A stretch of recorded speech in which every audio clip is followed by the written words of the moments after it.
जय Hind to everyone. Welcome back to UPSC PYQ series. इस series में हम लोग देखते हैं यूपीएससी के जितने भी एग्जाम होते हैं, चाहे वो सिविल सर्विस का एग्जाम हो या फिर सीआईएसएफ सीडीएस का भी दो एग्जाम होता है, उसके बाद एनडीए इसके भी दो एग्जाम होते हैं, या फिर सीएपीएफ और भी जितने एग्जाम होते हैं सारे एग्जाम के क्वेश्चन को। और अभी कुछ दिन पहले ही पॉलिटी खत्म हुआ, ठीक है। जैसे टॉपिक वाइज सीरीज चल रहा है उसमें पॉलिटी खत्म हो गया है 2024 का, तो अभी से स्टार्ट करते हैं हिस्ट्री। और आज से देखेंगे कि इन सारे एग्जाम में जो क्वेश्चन आए हैं हिस्ट्री के, उन सारे क्वेश्चन का 360 डिग्री एनालिसिस करेंगे, प्लस उसके ऑप्शन का भी 360 डिग्री एनालिसिस करेंगे। फिर यहाँ पे देखोगे ये लेक्चर 1 है, आपको ऐसे मिल जाएगा, ये पीडीएफ भी मिल जाएगा। और ये पीडीएफ आपको ये वाले ग्रुप में टेलीग्राम पे मिल जाएंगे। ये एनिमेटेड पीडीएफ भी और ये ब्लैंक पीडीएफ भी। यहाँ पे जैसे ये देखो, ये क्वेश्चन वाला पीडीएफ है सीडीएस का, तो ये पीडीएफ भी मिल जाएगा। और अगर यहाँ पे जैसे कुछ लिखेंगे तो वो पीडीएफ भी मिल जाएगा। तो एक बार जाके वहाँ पे देख लेना, और भी बच्चे जुड़े हुए हैं तो यहाँ पे देखोगे ये सारे क्वेश्चन लगे हुए हैं। और जितने भी क्वेश्चन आएंगे सबको सोल्व करवा दूंगा। बस आप लोग करो क्या कि ये जो टॉपिक वाइज सीरीज चलता है, ये टॉपिक वाइज जो चल रहा है, इसका पहले पीडीएफ निकाल लो, ठीक है। जिसके पास अगर कोई हार्ड कॉपी निकाल सकते हो तो हार्ड कॉपी निकाल लो, या फिर जो फ़ोन में या फिर टैब में पढ़ते हो तो वो क्या करो, अपने फ़ोन में इस पीडीएफ को रखो। और जो भी चीज़ मैं यहाँ पे बताता हूँ वो चीज़ आप वहाँ पीडीएफ पे खुद से लिखो, खुद से ड्रॉ करो। और उससे भी पहले एक बार खुद से ना इन सारे क्वेश्चन को सोल्व करने का कोशिश करो, ठीक है। और देखो, अगर इन सारे एग्ज़ाम को कर लोगे, ये जितने भी एग्ज़ाम हैं सीडीएस 1 2 एनडीए 1 2, तो ये सब जब करोगे ना तब पता चलेगा कि इन सब से क्वेश्चन कैसे आपके यूपीएससी मेन एग्जाम जो सीएसई का होता है, आईएएस आईपीएस वाला, तो इसमें कैसे रिपीट होता है क्वेश्चन, ये भी आपका लिंकेज बनने लगेगा। और यहाँ से आप एग्जामिनर के माइंड को भी समझ सकते हो। तो चलो क्वेश्चन शुरू करें अब। आज सबसे पहले शुरू करते हैं सीडीएस 2024 पेपर 1 से। देखो यहाँ पे पहले इंग्लिश हिंदी दोनों में बायलिंगुअल है, और मैं कोशिश करूँगा कि इंग्लिश में भी पढूँ। लेकिन देखो नोट जो होंगे ना, नोट यहाँ पे जो मैं बनवाऊँगा वो हिंदी में होगा, जो कि मैं लिखूँगा। और मैं क्वेश्चन पढ़ दूंगा इंग्लिश में भी और हिंदी में भी। देखो अगर मैं दोनों लैंग्वेज में यहाँ पे लिखने लगूँ तो टाइम बहुत ज़्यादा किल हो जाएगा, आप ही लोग का टाइम जाएगा। इसलिए कोशिश करो कि एक लैंग्वेज में आप लोग खुद लिखो और एक लैंग्वेज में मैं यहाँ पे बता ही दूंगा, ठीक है। तो सबसे पहले देखते हैं ये क्या बोल रहा है। Consider the following statement about जोड़वे कल्चर के बारे में बोल रहा है ऑफ द दक्कन। ये दक्कन के जोड़वे कल्चर के बारे में बोल रहा है, और यहाँ पे देखो यही है। और क्या बोल रहा है, राइट पूछ रहा है, ठीक है, आर करेक्ट यही बोल रहा है ना, सही कौन सा है। तो देखो जोड़वे कल्चर के बारे में देखोगे, सबसे पहले आप जोड़वे कल्चर जो ये यहाँ पे है इसके बारे में जान लो, ठीक है। ये जो लिखा है आपका जोड़वे कल्चर या फिर जोड़वे संस्कृति लिख लो, ठीक, एक ही बात है दोनों। यहाँ पे देखोगे तो कल्चर लिखा है। देखो ये सबसे पहले कहाँ पे था, ये महाराष्ट्र में था। और ये था कौन से युग से संबंधित, तो ये देखो ये आपका ताम्रपाषाण युग जो था, ठीक है, ताम्रपाषाण युग, तो उससे संबंधित था, ताम्रपाषाण काल से, ठीक है। इसका अगर टाइम पीरियड देखोगे तो ये लगभग 1500 ईसा पूर्व के आसपास फैला था, ठीक। तो जोड़वे कल्चर था कहाँ पे, ये महाराष्ट्र के आसपास वाले क्षेत्र में, पूरे महाराष्ट्र में फैला था। जिसमें कि विदर्भ वाला जो क्षेत्र था, कोकण और विदर्भ को छोड़ के, ठीक है, कोकण और विदर्भ वाले क्षेत्र को छोड़कर पूरा महाराष्ट्र में फैला हुआ था, ठीक है। पूरा महाराष्ट्र में, लगभग पूरे महाराष्ट्र में ही फैला था। और यहाँ पे देखोगे ये था कौन से काल से संबंधित, तो ताम्रपाषाण काल से संबंधित था, ये भी ध्यान रखना। अब देखते हैं इस क्वेश्चन को, तो ये क्या बोल रहा है, जोड़वे संस्कृति का संबंध बोल रहा है। अब यहाँ पे पढ़ो ये क्या बोल रहा है, इसमें वास्तव में तटीय कोकण जिले, ठीक है, ये क्या बोल रहा है, वास्तव में कोकण जिले को छोड़कर संपूर्ण ये महाराष्ट्र में शामिल है। तो अभी क्या बताया कि कोकण और विदर्भ वाले क्षेत्र को छोड़कर लगभग पूरे महाराष्ट्र में ये था, यही बोल रहा है कि कोकण डिस्ट्रिक्ट को छोड़ के। तो ये क्या है आपका, राइट है। फिर ये क्या बोल रहा है, ऐसा प्रतीत हो रहा है। अब जैसे ही ऐसा वाला आए ना कि ऐसा प्रतीत होता है, और यहाँ पे देखोगे तो ये सब ना स्टेटमेंट को जैसे पढ़ोगे तो आपको लगने लगेगा कि ये सीम्स के बारे में बोल रहा है, सीम्स टू हैव बीन। तो ऐसा प्रतीत होता है, मतलब ये एग्जामिनर जो है कन्फर्म होके नहीं कह रहा है कि ऐसा ही है, ये बोल रहा है ऐसा लगता है। तो इतिहास में कुछ भी लग सकता है ना, इट सैम्स हैव बीन, तो कुछ भी लग सकता है, ये ऐसा लगता है, तो ये भी ये कभी भी ऐसा प्रकार का ना स्टेटमेंट आए तो ये क्या होता है, न्यूट्रल प्रकार का होता है, ठीक है। ये हमेशा लगभग टाइम सही ही मानना। कभी भी ये क्वेश्चन ना, जैसे ये प्रकार का स्टेटमेंट आया तो लगभग 100 टाइम अगर पूछेगा ना तो 100 में 70 80 90% हमेशा ये सही ही रहता है। तो इसलिए इस प्रकार के स्टेटमेंट पे ज़्यादा ध्यान नहीं देना है। ये जो बोल रहा है ऐसा प्रतीत होता है कि परवड़ा गोदावरी घाटियों के केंद्र है, तो बिल्कुल सही है, ऐसा प्रतीत होता है तो लगता होगा। अब एग्जामिनर ये नहीं बोल रहा है कि हाँ 100% मैं श्योर हूँ कि ऐसा ही होता है, ये नहीं बोल रहा है। ये बोल रहा है ऐसा मुझे लगता है, ऐसा प्रतीत हो रहा है, ठीक है। स्टेटमेंट और एग्जामिनर के ना माइंड को भी पढ़ो तभी होगा काम। तो ये भी सही है। अब क्या बोल रहा है, इस संस्कृति के बड़े स्थल पर झूम कृषि, झूम कृषि के प्रमाण नहीं थे। ध्यान रखना कि यहाँ पे झूम कृषि का कोई प्रमाण नहीं मिला है। झूम कृषि के बदले यहाँ पे स्थानांतरित कृषि का प्रमाण मिला है, ठीक है। यहाँ पे लिख लो स्थानांतरित कृषि का प्रमाण मिला है। तो एक बात बताओ, ये स्टेटमेंट जैसे ही गलत करोगे तो आपका राइट आंसर आ जाएगा स्थानांतरित कृषि, ठीक है। स्थानांतरित कृषि का क्या मिला है, यहाँ पे प्रमाण मिला है। अब एक बात बताओ, यहाँ पे क्या आप लोग इससे अब आंसर नहीं निकाल सकते हो, ये बताओ। यहाँ से अगर देखेंगे तो अब आंसर निकाल सकते हो या नहीं। और ये भी ध्यान रखना कि ये जो है ये स्थानांतरित कृषि वाला, इसका भी प्रमाण जो है ना कि मतलब दृढ़ प्रमाण नहीं है। ये झूम कृषि का प्रमाण तो नहीं है। ये ऐसा नहीं बोल रहा है कि कोई भी अभिलेख ऐसा नहीं मिला कि ये बता रहा है कि झूम कृषि के प्रमाण थे, नहीं। वो बता रहा है कि कुछ कुछ आभास ऐसा होता था कि स्थानांतरित कृषि या स्थानांतरण कृषि का कुछ, दृढ़ता से नहीं बोल रहे, कुछ साक्ष्य थे। तो ये झूम कृषि तो था नहीं, था कौन, स्थानांतरण वाला। तो ये स्टेटमेंट जैसे गलत करोगे तो आ जाएगा आपका आंसर केवल एक, सॉरी कौन सा, एक दो सही है ना, तो केवल बी सही हो जाएगा, ठीक है। यहाँ पे देखोगे शिफ्टिंग एग्रीकल्चर, और ये बोल रहा है एविडेंस है। कोई एविडेंस नहीं है, एविडेंस नहीं है। हिस्ट्री में कोई ऐसा बोले प्रमाण का बात, तो ये जो प्रमाण मिलते हैं, प्रमाण नहीं मिलते हैं किसी भी चीज़ का। अगर जब तक एग्जामिनर श्योरिटी से नहीं बोले तब तक ऐसे नहीं प्रमाण दे सकता। अभी अगर बोल दें कि ऋग्वेद में मोबाइल चलता था, इसका प्रमाण मिला है, तो ऐसा थोड़ी चलता है। वहाँ पे आप समझोगे स्टेटमेंट बोलना क्या चाह रहा है। अब ऐसा कोई तथ्य के साथ नहीं दावा नहीं कर सकता है। देखो फिर नेक्स्ट क्वेश्चन पे देखोगे क्या बोल रहा है, पांड्य साम्राज्य की राजधानी मैदुरे के संबंध में निम्नलिखित कथनों पर विचार कीजिए, ठीक है। और यही बोल रहा है consider the following statement about Madurai the capital city of Pandya kingdom. अब यहाँ पे जैसे इसको पढ़ोगे तो यहाँ सबसे पहले नीचे पढ़ना, नीचे मतलब यहाँ पे ये क्या पूछ रहा है, सही पूछ रहा है या गलत पूछ रहा है। तो देखो ये क्या बोल रहा है, इसे मैदुरे कांची में एक बड़े भव्य नगर के रूप में वर्णित किया गया है, ठीक, जो तीनों ओर दीवार से घिरा है, और चौथी और बैगई नदी, ठीक है। देखो ये नदी जो है ये बहुत ज़्यादा इंपॉर्टेंट नदी है, अभी इसको भी देखेंगे, बैगई नदी है। फिर दूसरा स्टेटमेंट क्या बोल रहा है, अर्थशास्त्र के रूप में इसका उल्लेख उत्तम सूती वस्त्रों के केंद्र के रूप में किया गया है।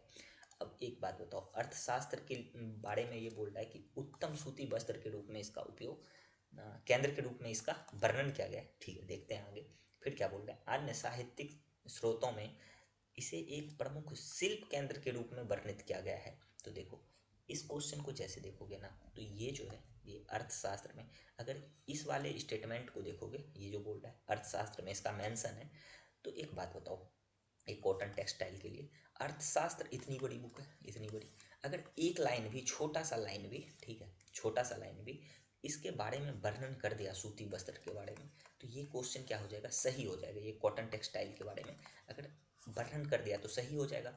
एग्जामिनर अगर इस क्वेश्चन को बनाया है तो कितना जनरल स्टेटमेंट दिया है, इसको समझो। ये बोल रहा है अन्य सूती वस्त्र के, ये उत्तम सूती वस्त्र के रूप में ये जो केंद्र था। अब एग्जामिनर तो पूरा अर्थशास्त्र नहीं पढ़ा है, पूरा एकदम जो वो है इसका अर्थशास्त्र वो तो पढ़ा नहीं था, और पढ़ा भी तो एकदम बिल्कुल लाइन बाय लाइन, कहीं पे उसको ये वर्णन नहीं मिला होगा, ऐसा तो नहीं है ना। ये बोल रहा है इसका उल्लेख उत्तम सूती वस्त्र के केंद्र के रूप में किया गया है, बिल्कुल सही है ये स्टेटमेंट। कैसे सही हुआ, क्योंकि अर्थशास्त्र इतनी बड़ी बुक है, एक लाइन भी अगर कहीं पे मेंशन होगा तो वो हो गया सही। समझ रहे हो ना कैसे इसको सही करना है। तो ये स्टेटमेंट को जैसे आप सही करोगे तो देखो दो वाला खत्म हो गया, तो दो, दो और दो, अब ये तीन बचा है, एक तो खत्म हो गया, अकेला एक तो होगा नहीं। अब यहाँ पे क्या बोल रहा है, अन्य साहित्यिक स्रोत, देखो कितना जनरल स्टेटमेंट दे रहा है, कितना जनरल है, अन्य साहित्यिक स्रोत में, ठीक है। मतलब कोई अन्य साहित्यिक होगा, ये अदर जो बोल रहा है, अदर वाले में कोई अन्य सोर्स होगा जिसमें कि इसे प्रमुख शिल्प केंद्र के रूप में वर्णित किया गया। भारत में कितने ज़्यादा सोर्स हैं ये बताओ, बहुत है ना, बहुत ज़्यादा सोर्स, पुस्तक, हमारे जो धार्मिक ग्रंथ वगैरह हैं, उसमें कहीं भी अगर इसे प्रमुख शिल्प के रूप में वर्णित किया होगा तो ये कथन क्या हो जाएगा, आपका सही हो जाएगा। और भारत में इतने ग्रंथ हैं, इतने पुस्तक हैं, क्या एग्जामिनर सबको पढ़ने बैठा है? नहीं बैठा है ना। तो एग्जामिनर के माइंड को समझो, कैसा ये दिया है लिख के कि अन्य, यहाँ पे ये कोई दावा नहीं कर रहा है, कोई एकदम 100% नहीं बोल रहा, हाँ यही, ये बोल रहा है अन्य, तो ये भी क्या है, ये कथन सही होगा ना, बताओ। ये भी कथन सही है। जैसे इस कथन को सही करोगे तो आपका 3 सही होगा, तो जैसे ही आप 3 सही करोगे ना, 2 और 3, 2 3 को सही किए तो 50-50 पे आ गए, 50-50 पे। और हमेशा ध्यान रखना, जब भी आप 50-50 पे पहुंचो, जब भी, तो आप देखना कि किसमें ज़्यादा, किसमें क्या है, ज़्यादा कथन है, ज़्यादा कथन, मतलब यहाँ पे जैसे ज़्यादा कथन है, तो ये वाला जो लॉजिक है ना, जैसे 50-50 पे गए और देखना कि किसमें ज़्यादा कथन है।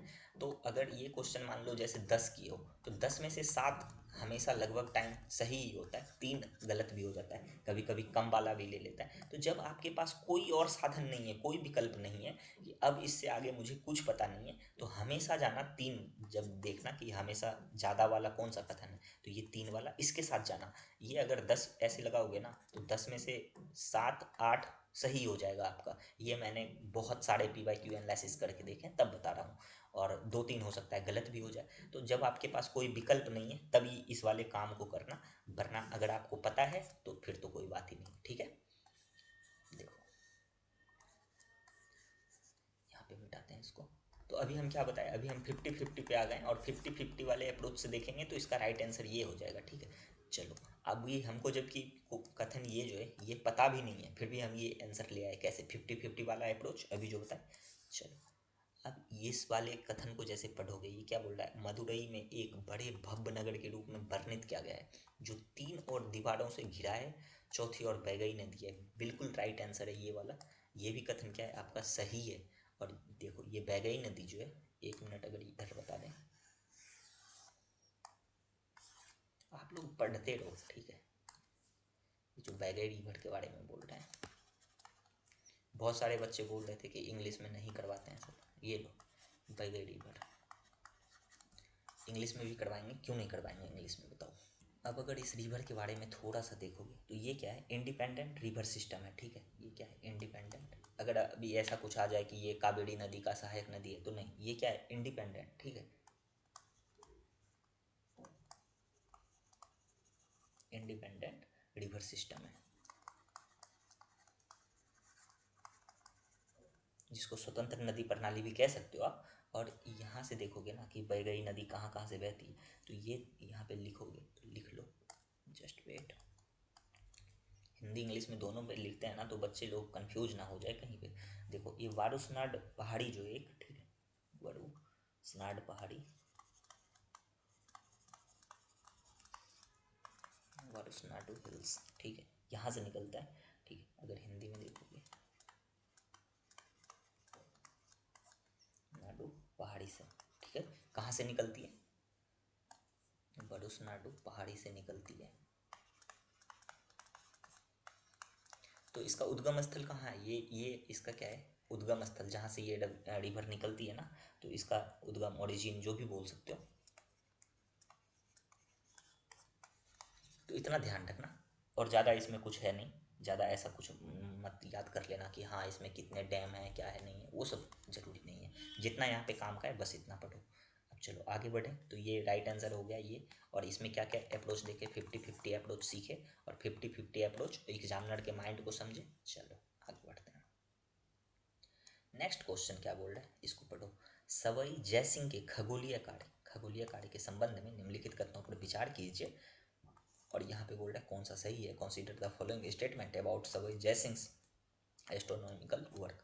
अब देखो, सवाई जयसिंह के कार्य को देखोगे ना, तो यहाँ पे क्या बोल रहा है, उन्होंने यूरोपीय परीक्षणों की सटीकता के बारे में जाना और डेला हायर की श्रेणियों प्राप्त की, जिनसे उन्होंने एक अपरिवर्तन श्रेणियों को पुनः प्राप्त किया, ठीक। उसके बाद अगला स्टेटमेंट बोल रहा है, उनके खगोलविदों ने शुक्र की चंद्र कलाओं का पर्यवेक्षण करने के लिए अपनी दूरबीन भी विकसित की। तो देखो यहाँ पे भी बोल रहा है वही करेक्ट स्टेटमेंट है। तो देखो ये सवाई जयसिंह जो थे, तो ये क्या किए, ये 18वीं सदी के आसपास, कौन सी सदी, 18वीं शताब्दी के आसपास, ठीक है, 18वीं सदी शताब्दी के आसपास खगोलीय कार्य में बिजी हो गए। एस्ट्रोनॉमिकल वर्क जो है इनमें क्या थे, ये बिजी हो गए थे।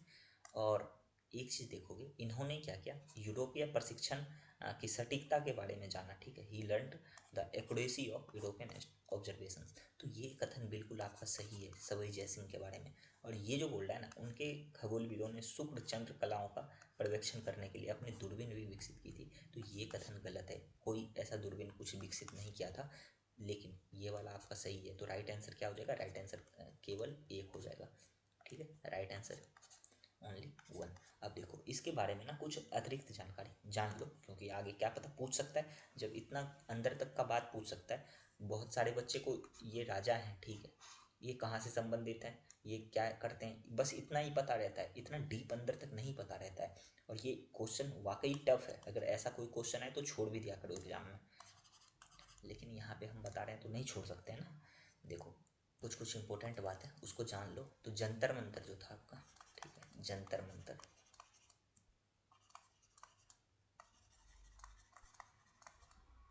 जंतर मंतर ये था क्या, ये था ऑब्जर्वेशन वाला। इसको बिल्ड किसने किया था, सवई जयसिंह ने। इसको किसने मतलब बनवाया था, तो लिख लेना सवई जयसिंह। ठीक है, सवई जयसिंह। ठीक है, तो इसको किसने बनवाया, सवई जयसिंह बनाया था। और देखो एक चीज़ अगर यहाँ पे देखोगे, तो ये जो बोल रहा है ना कि ये कहाँ नाम लिया इसके, डेला, डेला हेयर की श्रेणी। तो ये जो डेला हायर थे, ये थे कौन, ये भी जान लो थोड़ा सा। डेला हायर जो थे, ठीक है, लिख लो, ये फिलिप डेला हायर इसका नाम था। डेला हायर, डेला हायर, कैसा इसका नाम है उल्टा, डेला हायर, घर वाले कैसे बुलाते हैं, खैर कुछ ऐसा नहीं। जैसे यहाँ पे पढ़ोगे भारतीय का नाम देखोगे, रोहित, सोहित, मोहित, कितना छोटा छोटा नाम है, लेकिन डेला हायर। खैर देखो ये था क्या, ये फ्रांस के थे। कहाँ से थे, फ्रांस से। फ्रांस के गणितज्ञ थे, मैथमेटिशियन जिसको बोलते हैं। तो ये फ्रांस के गणितज्ञ थे। तो इतना ही ध्यान रखना, ज़्यादा कोई ध्यान मत रखना। और ये खगोल शास्त्र वगैरह में और इसका उपयोग जो किए थे सवई जयसिंह ने, उनसे संबंधित थे। तो ये कथन सही है, ये कथन गलत है आपका। दो चीज़ ध्यान रखना। और एक आध चीज़ और अगर ध्यान रखोगे तो रख लेना खगोलीय उपकरण के बारे में। खगोलीय उपकरण,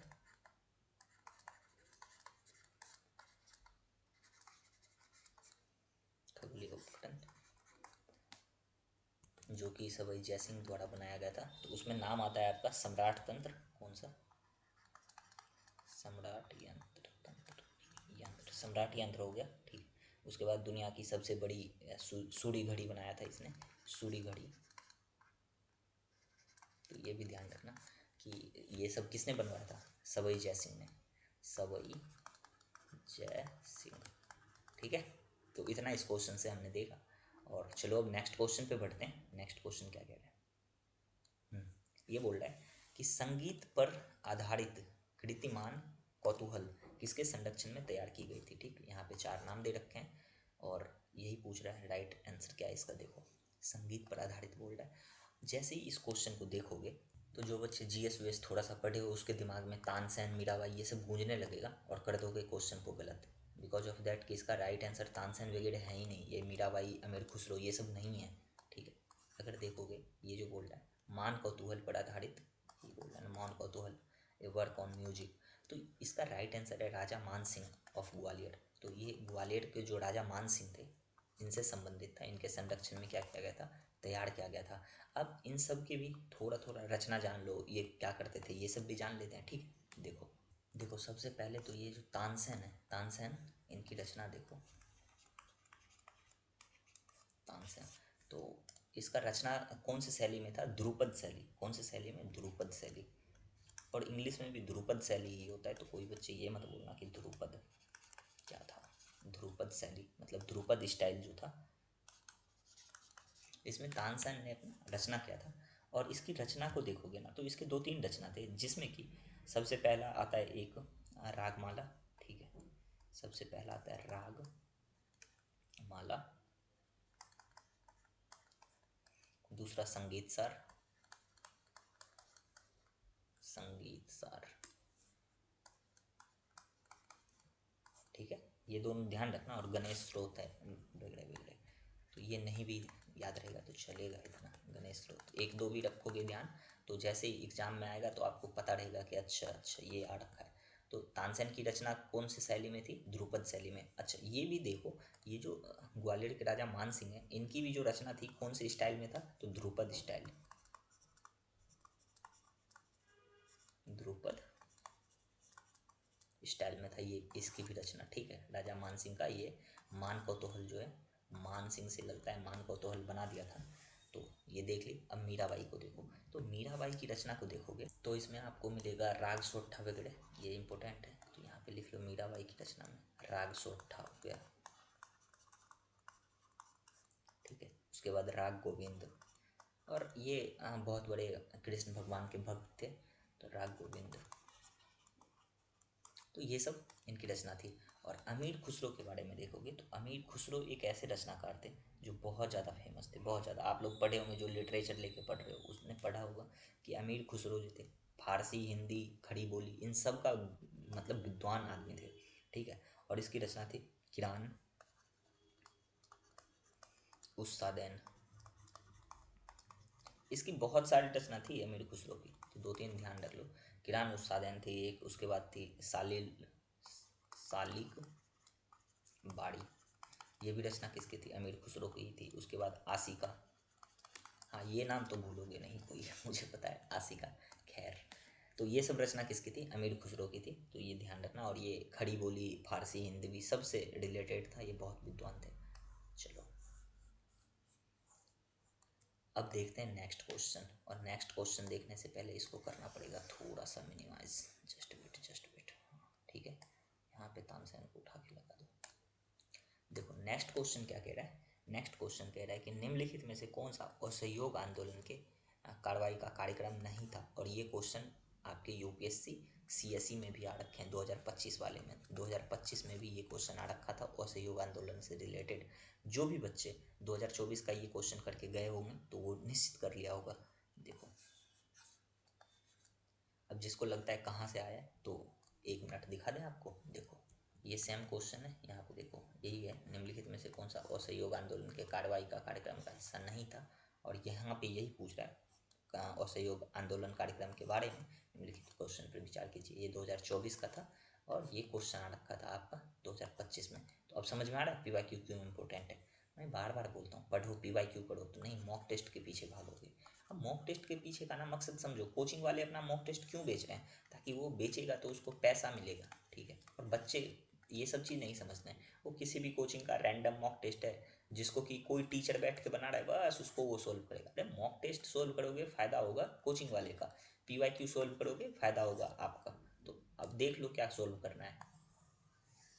और मैं इतना गला फाड़ फाड़ के चिल्ला रहा हूँ ना, इसका ना पैसा लेता है। देखना आप लोग कि ये जो मैं करवा रहा हूँ पीवाईक्यू सीरीज, आप लोग देखना कि टीचर क्या करते हैं, ये पीवाईक्यू सीरीज बेचते हैं, मेहनत लगता है इसमें, ऐसा नहीं है। खैर चलो, आप लोग के लिए इतना कुछ कर रहे हैं तो आप लोग क्या करो, बस पढ़ाई करो, रिजल्ट लेके आओ, हिंदी मीडियम का रिजल्ट किसी भी तरह से बेटर करो। चलते हैं क्वेश्चन पे। आप जैसे ही इस वाले कथन को पढ़ोगे ना, इन सारे कथन को, और ये ध्यान रखना ये क्या पूछ रहा है, निगेटिव निगेटिव स्टेटमेंट पूछ रहा है, नोट। ठीक है, तो इसको जैसे पढ़ोगे आराम से पहले पढ़ना, देखना कि क्या कह रहा है, आप समझने की कोशिश करोगे ना एग्जामिनर के माइंड को, तो सोल्व कर लोगे। क्या बोल रहा है? कांग्रेस संगठन को गांव और मोहल्ले स्तर पर, कहाँ पे, विलेज एंड द मोहल्ला लेवल, यहाँ पे क्या था, पहुँचाना था। तो एक बात बताओ, भारत में इतने भी जो भी हुए थे आंदोलन वगैरह, उसका मेन मकसद क्या था? लोगों को कनेक्ट करना। ठीक है, लोगों को कनेक्ट करना। अभी भी देखोगे जितने भी नेता हैं वो कहाँ जाते हैं, गांव मोहल्ला घूमते रहते हैं ना। क्यों करते हैं? वो लोगों को क्या करते हैं, जोड़ते हैं। तो ये कथन क्या है, ये तो सही है, ये सही है। क्यों? क्योंकि ये बोल रहा है सही नहीं था, वो मुझे ध्यान है, लेकिन इस क्वेश्चन के अपोजिट जाके सोचो तो ये कथन क्या है, सही है। फिर क्या बोल रहा है, सरकार से संबद्ध स्कूल और कॉलेजों का बहिष्कार। और उस टाइम पे देखोगे तो उस टाइम पे क्या हो रहा था कि जितने भी नेता बिगड़े थे उनको पकड़ के जैसे जेल में डालता था, तो यूथ लीडर जो थे, वो यूथ में जो भी नेता बिगड़े थे वो सब क्या करते थे, स्कूल और कॉलेज का बहिष्कार करते थे। तो इस अगर इसको निगेटिव को हटाओगे तो ये भी क्वेश्चन का स्टेटमेंट क्या हो जाएगा आपका, सही हो जाएगा, ये भी राइट है। फिर क्या बोल रहा है, अब देखो ये सब ना जनरल स्टेटमेंट है, ये सब ना जनरल जनरल समान, कोई भी बच्चा इसको सही कर सकता है। इसको पढ़ो, सरकार द्वारा दी गई उपाधियों और सम्मान का परित्याग। तो ये भी स्टेटमेंट क्या है, एकदम जनरल है। ये क्या बोल रहा है, surrender of the titles and honours given by the government. तो ये भी क्या है, बिल्कुल जनरल स्टेटमेंट है। लेकिन इस वाले कथन को पढ़ो, इस वाले कथन को पढ़ो, क्या बोल रहा है। अब ये बोल रहा है कांग्रेस कार्य समिति द्वारा राज्य की कानून व्यवस्था, यहाँ पे पढ़ो कितना स्टेटमेंट एक्सट्रीम कर रखा है, राज्य की कानून व्यवस्था और मशीनरी को नियंत्रण में लेना, मतलब अपने कंट्रोल में कर लिया है। ये क्या बोल रहा है, ये टेकिंग कंट्रोल। अब भारतीय उस टाइम पे इतने वीक थे, इतने वीक थे, बहुत ज़्यादा वीक थे, तो ये टेकिंग कंट्रोल कैसे करेंगे। ये टेकिंग कंट्रोल के ये जो बात कर रहा है, तो ये टेकिंग कंट्रोल तो होगा नहीं, जब नहीं होगा, क्योंकि उस टाइम पे आप देखोगे कि जैसे हमें आज़ादी मिली, तो आज़ादी के लिए भी हम सब क्या कर रहे थे कि बहुत ज़्यादा अंग्रेज का पैर पड़ रहे थे कि भैया आप मुझे आज़ाद कर दो। और थे यहाँ पे कुछ लीडर वगैरह थे जो कि जैसे सुभाष चंद्र बोस हो गए, भगत सिंह हो गए, ये सब क्या करते थे कि नहीं, आज़ादी के लिए ना क्रांति चाहिए, क्रांति, जो कि क्रांति कैसे आएगी, अंग्रेज में दहशत पैदा करके। लेकिन बहुत सारे लीडर ऐसे थे, जैसे कि आप पढ़ोगे महात्मा गांधी वगैरह, ठीक, ये सब क्या बोलते थे, नहीं अहिंसा नहीं करना है, अहिंसा नहीं करना है। उनके सामने पत्र देते थे। अब अंग्रेज जो आपको खुद गुलाम बनाया है वो आपके पत्र को मानेगा, लेकिन ये अंग्रेज, ये गांधी जी वगैरह का ये अवधारणा था कि उनको पहले अच्छे से बताओ, अहिंसा मत करो। तो ठीक है, अपना अपना सारे जितने भी लीडर थे सबका बहुत बड़ा योगदान था, सबका बहुत, मतलब क्या बोलूँ, भारत को आज़ाद कराने में सबने अपना अपना सर्वोच्च बलिदान दिया। तो ये कांग्रेस द्वारा राज्य की कानून और व्यवस्था मशीनरी को नियंत्रण में लेना, नियंत्रण में नहीं लिया था, ये कथन क्या है, गलत है, यही सही नहीं है, बाकी ये तीनों सही है। लेकिन हमें इस क्वेश्चन के उल्टा जाके सोचना है, तो उल्टा जाके सोचोगे तो ये आपका सही हो जाएगा, ये हो जाएगा आपका सही, बाकी ये तीनों हो जाएगा गलत। ठीक है, तो इसका राइट आंसर हो जाएगा डी। अभी अगर देखोगे ना असहयोग आंदोलन के बारे में, तो असहयोग आंदोलन था क्या, कि मतलब लोगों को गांव तक जोड़ना, ठीक है, उसके बाद इसका बहिष्कार करना, उपाधियों को लौटा देना। अब जब आप स्पेक्ट्रम पढ़ोगे तो वहाँ पे पढ़ना ये जो है नॉन कोऑपरेशन मूवमेंट, ये ध्यान से पढ़ना। और आपको पता भी चल गया कि ये PYQ में आ चुका है, ये यूपीएससी ने 2 बार पूछ लिया, एक बार 2024 में पूछा, अब 2025 में भी पूछ लिया, अभी तुरंत दिखाए थे क्वेश्चन। तो ये जो है आपका नॉन कोऑपरेशन मूवमेंट वाला,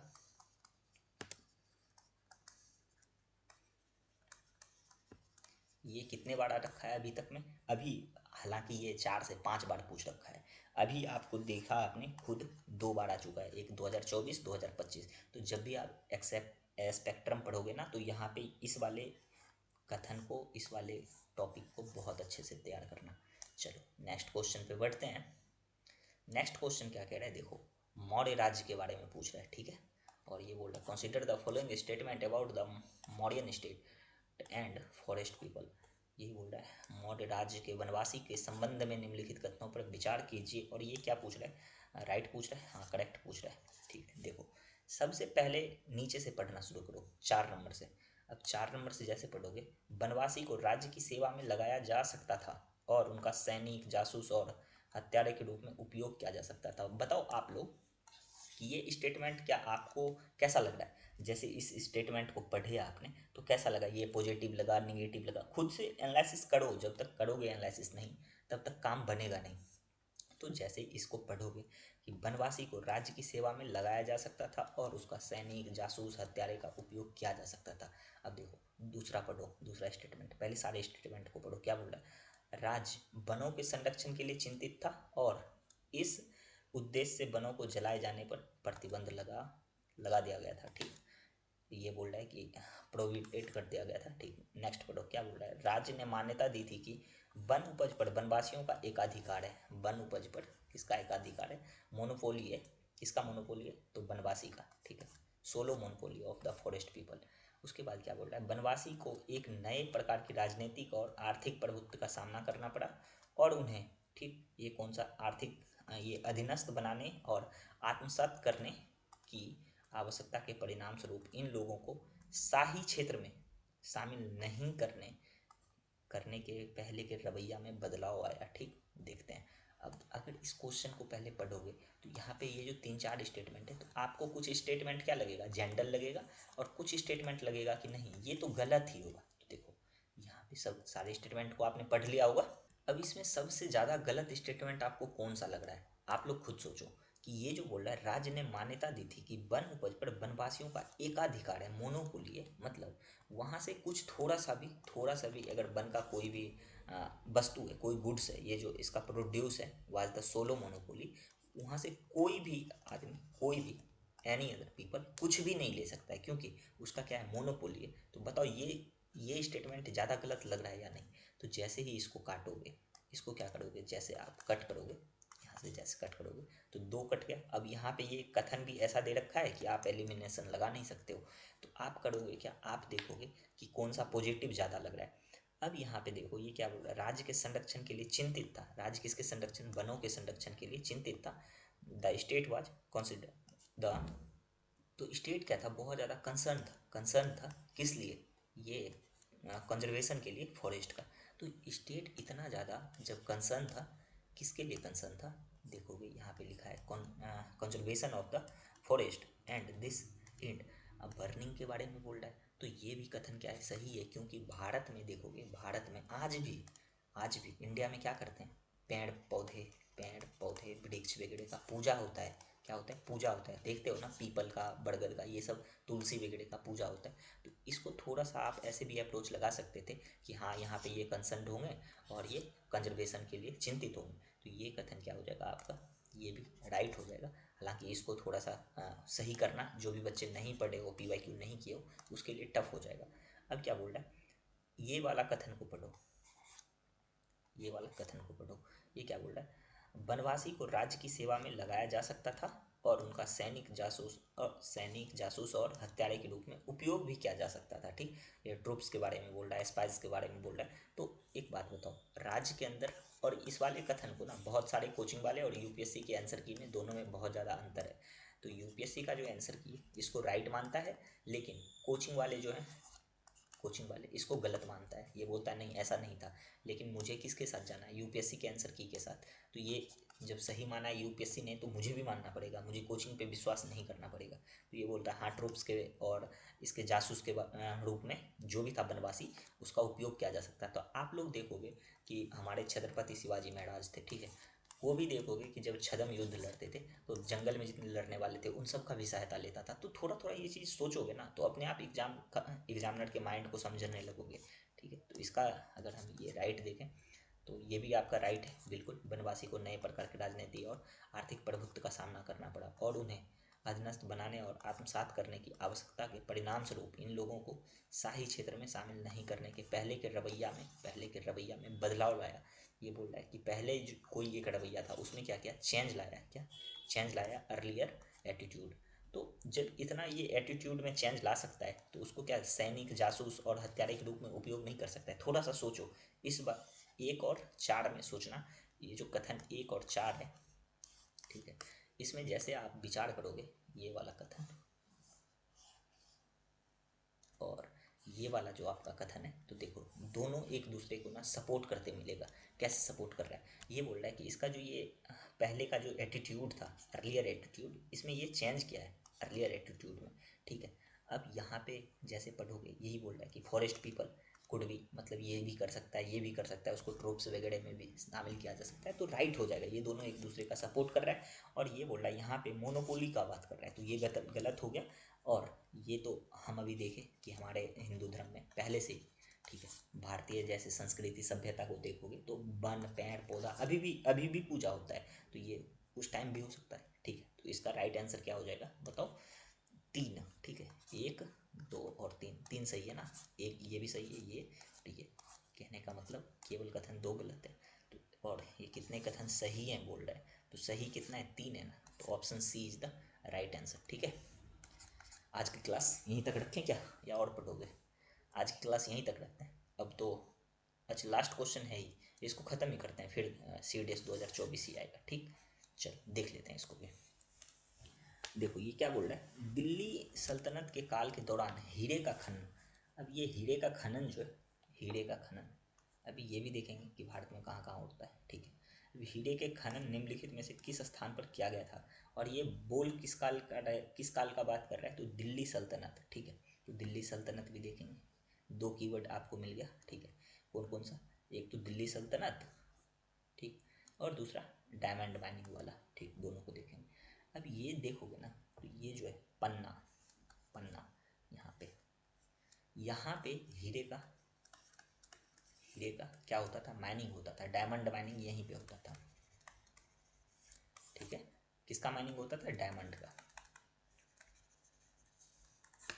तो ये जो है पन्ना, अब इसके बारे में थोड़ा सा समझ लो। इस पन्ने को ना, ये जो पन्ना है इसे हीरा नगरी के नाम से भी जाना जाता है। ठीक, तो अभी कभी आ जाए हीरा नगरी तो ध्यान रखना कि हीरा नगरी के नाम से किसे जाना जाता है, इस पन्ने को ही जाना जाता है।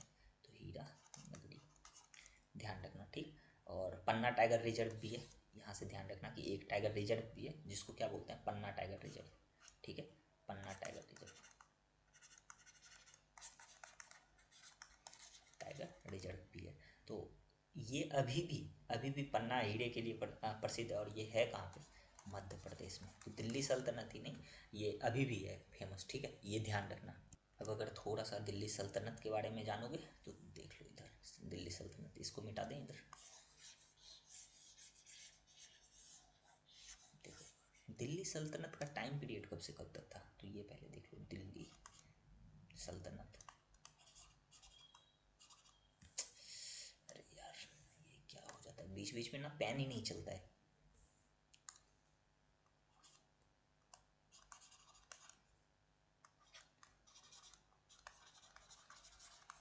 दिल्ली सल्तनत, ये इसका टाइम पीरियड देखो पहले, ये 1206 से लेकर 1526 ईस्वी तक था। और इसमें देखोगे ना, गुलाम, खिलजी, तुगलक वगैरह जितने भी थे इसी में आए थे। कौन कौन सा, गुलाम, ठीक है, खिलजी। अभी एक शायद मूवी भी आया था कोई खिलजी से, तुगलक। ये तुगलक से ना एक चीज़ यहाँ पे ध्यान रखना, तुगलक से एफएसटी के बारे में आया था, फिरोज शाह तुगलक के बारे में। ये यूपीएससी ने क्वेश्चन पूछा था तुगलक वंश से। ठीक, तो ये ध्यान रखना। तुगलक, सैयद लोदी, सैयद और लोदी। तो दिल्ली सल्तनत से कौन कौन शामिल थे, तो ये सारे दिल्ली सल्तनत से शामिल थे। ठीक है, तो और यहाँ से यूपीएससी ने क्वेश्चन भी पूछ रखा है। चलो आज की क्लास को यहीं पे ख़त्म करते हैं। और जितने भी क्वेश्चन हैं नीचे, और भी जितने एग्जाम का क्वेश्चन है सारे करवा दूंगा, आप लोग टेंशन मत लेना, बिल्कुल भी कतई टेंशन नहीं लेना है। यूपीएससी का अगर प्रीलिम्स को अच्छे से क्रैक करना है तो यूपीएससी के पीवाईक्यू पे कमांड कर लो। क्योंकि यूपीएससी के पीवाईक्यू क्या हो रहे हैं, बहुत बार रिपीट हो रहे हैं, उसके थीम रिपीट हो रहे हैं। और बच्चे ये सब करते नहीं हैं, वो भागने लगते हैं, मॉक टेस्ट ये पढ़ लें वो पढ़ लें, और जो रियल चीज़ है उसको करता ही नहीं है। और बहुत सारे बच्चे बोलते हैं कि वीडियो लंबा करो, ये लंबा करो। देखो वीडियो लंबा करने के पीछे रीजन क्या है और क्या नहीं है उसको समझो। मुझे खुद एक कोचिंग है, वहाँ मतलब भारत का यूपीएससी का ही, उसमें ऑनलाइन सेवा भी देना होता है, मैं खुद वहाँ पे भी पढ़ाता हूँ। तो टाइम नहीं मिल पाता है, और जितना भी टाइम मिलता है वो आप ही लोग के लिए यूट्यूब पे बैच ला के यहाँ पे करता हूँ। और देखोगे तो एक ऑप्शनल का भी बैच चल रहा है, तो बहुत टाइम है ही नहीं, टाइम किल हो जाता है पूरा। इसलिए वीडियो जितना मिल रहा है पढ़ाई कीजिए आप लोग। इसी वीडियो को ना आप किसी से ख़रीद के पढ़ोगे बहुत ज़्यादा पैसा लेगा, वो देख लेना, कम से कम 6-7 हज़ार रुपये डिमांड कर देगा। लेकिन मैं क्या कर रहा हूँ, आप लोग को ऐसे दे रहा हूँ वीडियो, तो पढ़ाई कीजिए आप लोग, आप ही लोग के लिए। ठीक, जिसमें सारे एग्ज़ाम कवर कर रहे हैं। ठीक है, आप लोग से बस एक ही चीज़ चाहिए, रिजल्ट, हिंदी मीडियम का रिजल्ट अच्छी होनी चाहिए। क्योंकि देखो इंग्लिश मीडियम में बहुत सारे लोग करवा रहे हैं, हर कोई इंग्लिश मीडियम में करवा रहा है, हिंदी मीडियम के लिए कोई नहीं है। तो इस बात को समझो और पढ़ाई करते रहो। और ये सारे जितने भी ये पीडीएफ होंगे, ये मधुजीत IAS जो है आपका टेलीग्राम, वहाँ पे मिल जाएगा। तो चलो मिलते हैं आप लोग से फिर एक नई वीडियो में। तब तक के लिए पढ़ते रहिए, मुस्कुराते रहिए, माता पिता और किसी की भी बहन हो बेटी हो सबका इज्जत करते रहिए। क्योंकि ये बहन है, इसी से हमारा देश चलता है, इसी से हमारा सभ्यता संस्कार है। तो ये बहन की रिस्पेक्ट करना बहुत ज़रूरी है। ठीक है, चलो मिलते हैं नई वीडियो में, तब तक के लिए जय हिंद जय भारत।